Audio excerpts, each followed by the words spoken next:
Mano, si hay algo que me encanta del anime y el manga es la manera en la que se forman las tramas. Perdón, no era ese clip. No me refiero ni al comienzo ni al desarrollo, sino al trasfondo, a todo lo que hay detrás del telón. El cómo y el por qué comienza todo el desmadre. Y en Jujutsu Kaisen me jode muchísimo tener ese pensamiento. Esa es la razón por la que en más de 200 capítulos no puedo evitar sentir que no entiendo un coño.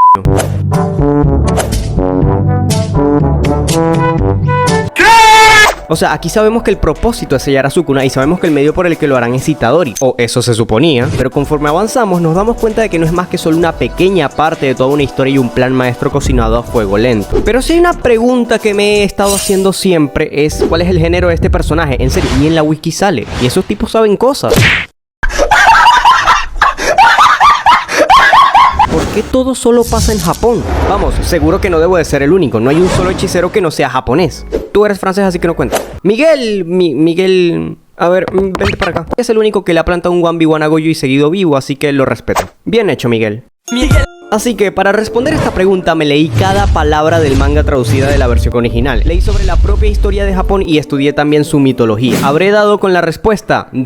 Pero primero, ¿qué es una maldición? Una maldición es una entidad formada de las emociones negativas de la gente. Existen varios tipos de maldiciones, al menos las conocidas hasta ahora son las maldiciones de masa, que se forman a través de un cúmulo de energía maldita en algún lugar, por ejemplo las escuelas como vemos al inicio de la serie. Luego están las maldiciones vengativas, que son personas que tratan de rechazar la muerte, como Rika Orimoto. Después las maldiciones de emociones, cuyo nivel es proporcional al miedo que les tengan las personas a ellas. Y finalmente los desastres naturales, que son en efecto un desastre natural. Esto para hacerlo un poco corto, si les interesaría que hablásemos sobre las maldiciones a detalle, déjenmelo saber en los comentarios. Así que armaremos una pequeña cronología tomando las fechas que nos dicen dentro de la propia obra para saber no el cómo ni el por qué, sino el cuándo se originaron las maldiciones, siguiendo el rastro a los dos personajes más viejos que conocemos, Kenjaku y Sukuna. ¿Por qué hay tanto humo? ¿A poco sí, pendejo? Aquí Goyo, además de hacer el ridículo en retrospectiva, nos mencionaba que Sukuna fue un humano que existió en la Edad Dorada de la hechicería, pero eso no toma relevancia sino hasta el capítulo 136, justo el que culmina con el arco de Shibuya, ya que es aquí en donde Kenjaku revela que esa tal Edad Dorada ocurrió durante el periodo Heian. Además nos dice que Sukuna fue sellado hace unos 200 años, así que si nos vamos a esas fechas estaríamos dentro del periodo Edo, el último periodo antes de llegar a la actualidad de la nación, donde curiosamente la capital no era Tokio como la conocemos hoy en día, sino Kioto. Podría ser esta la razón por la cual las únicas dos sedes de escuelas de Jujutsu están situadas en estos dos puntos en concreto, por lo que tiene sentido que luego de sellar al rey de las maldiciones ocurrieran estos cambios dentro del país. También para estos años, según la wiki, debería de haber vivido Norito Shikamo, conocido como el hechicero más horrendo porque además de esa cara toda fea, o sea, míralo. Déjame te ayudo, güey, ¿sí? Todo un imán del género contrario. ¿Y tú? ¿Qué estás esperando? Por lo que seguramente de aquí nacerían Choso y el resto de los fetos malditos. Así que si Sukuna fue sellado aquí y ya era una maldición, entonces tenemos que ir mucho más atrás para descubrir cuándo era humano. Aunque poco sabemos sobre él, o bueno, ella, se nos aclara que Tengen ha envejecido por más de 500 años. Abuelita, ven a mí, abuelita.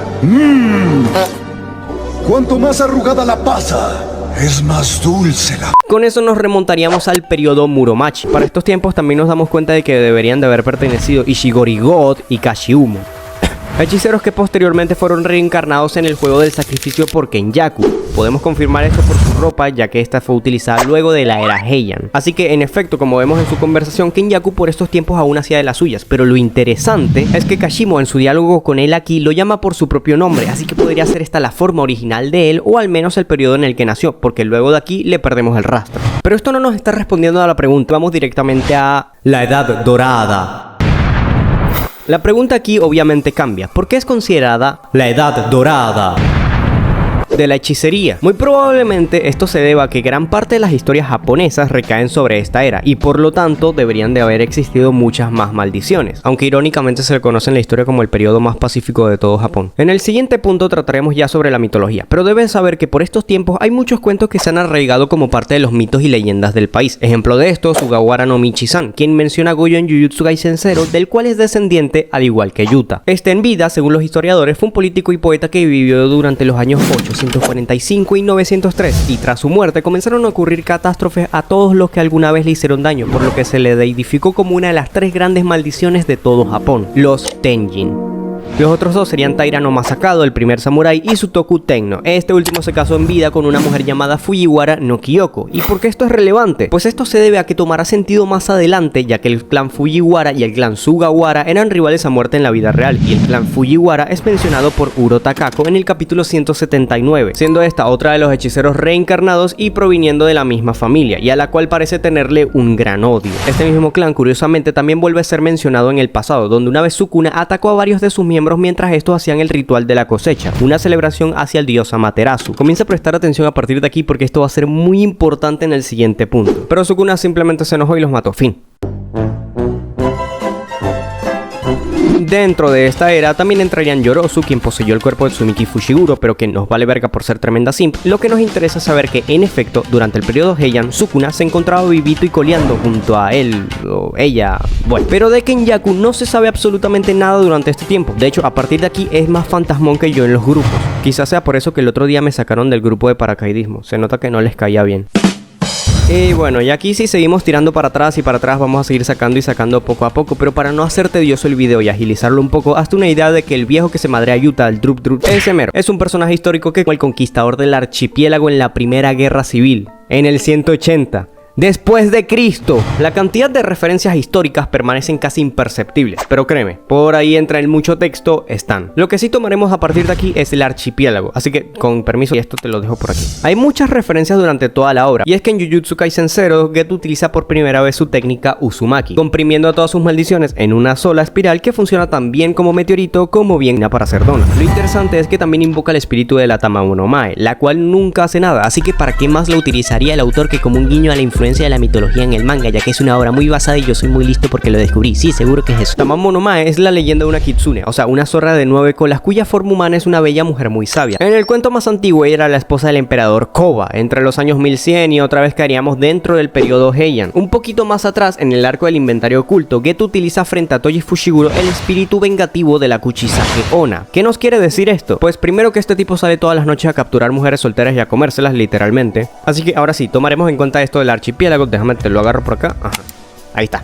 El juego del sacrificio, planeado por Kenjaku, es una forma de utilizar Honshu, la isla principal de Japón, como la base de un Battle Royale para que todas esas muertes y tragedias, y en esencia, la energía maldita acumulada, sea reutilizada para mutar a los humanos del resto del mundo en un 100 pies, fusionándolos con Tengen y con su propia técnica de barreras. No te preocupes si no entendiste nada, porque yo menos. Pero lo que quiero llegar es que el conjunto de provincias de Hokkaido queda exento de este evento, solo lo vemos en un mísero panel, pero según por un tal acuerdo de hechicería del que se tiene menos información que del trabajo de Christian Grey. En serio, ¿en qué coño trabajó este tipo y de qué coño va ese acuerdo? Ni idea, pero lo que se nos dice es que es como territorio sagrado. También tengamos en cuenta que este conjunto de islas, según la mitología japonesa, fue lo primero que se formó tras el parto de una diosa. Básicamente, me imagino que fue algo como: doctor, creo que la veo. Vamos, solo un poco más. Ya está saliendo. Vamos, solo un poco más. Tú puedes. ¡Puja! ¡Puja! ¡Puja! ¡Ah!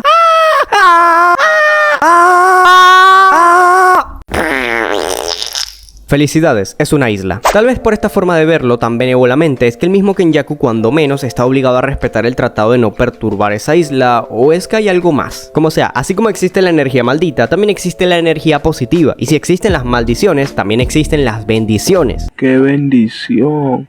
Y así como existen los demonios, existen los dioses. O eso podemos suponer, ya que Sukuna, según Heiji Akutami, que es quien dirige esta obra, está inspirado en el Ryoumen Sukuna del Nihon Shoki, el segundo libro más antiguo de la historia japonesa. Esta era una entidad que acechaba a un chico de una familia llamada Yamato, y agárrate de las batatas porque cuando Sukuna pelea con Mahoraga en el capítulo 118, dice que uno de sus movimientos es parecido al de la Yamato no Orochi, pero Yamato no Orochi es una bestia japonesa a la cual sí conoció. Literalmente tuvo que haber estado en el comienzo de la historia del mundo, o eso es lo que podemos deducir del cuento, y más aún, esta bestia no dejaba ir a su presa, por lo que tuvo que haber peleado sí o sí con ella. Pero si a esto le sumamos que el ángel llama a Sukuna el caído, entonces eso nos asemejaría a que Sukuna fue quien mató a la Yamato no Orochi, y en la mitología japonesa quien asesinó a la Yamato no Orochi fue Susanoo, el dios del mar, hermano de Amaterasu, la diosa del sol a la que le rendían tributo los del clan Fujiwara de los que hablamos antes. Y Susanoo fue desterrado del Takamagahara, el reino de los dioses en el cielo, aterrizando en Japón y siendo conocido como el Caído.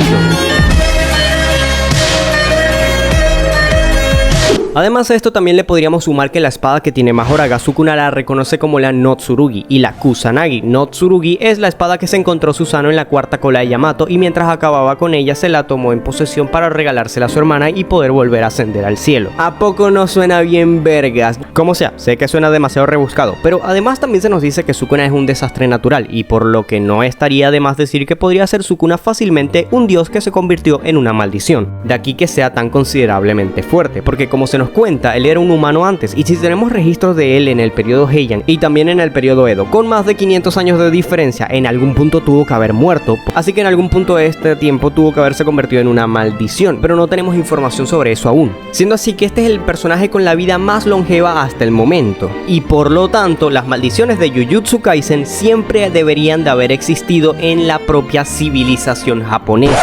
¿Sí, Carlitos? Pero todavía no has dicho por qué solo pasa en Japón.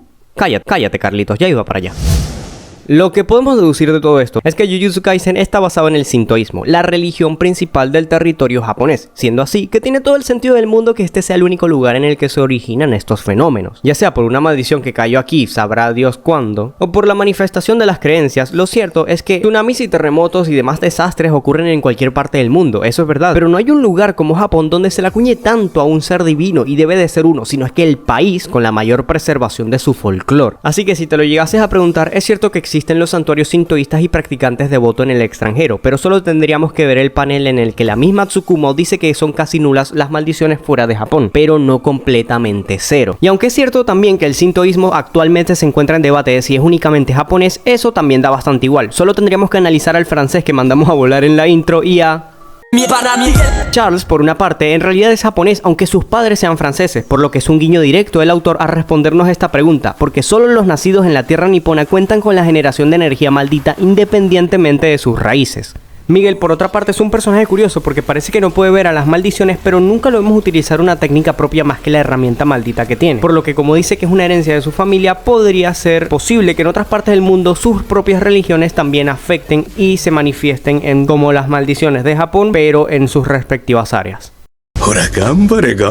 Lo único que tenemos 100% claro es que Jujutsu Kaisen es una fabulación derivada de la historia de Japón. Definitivamente no hay peor maldición que ser japonés.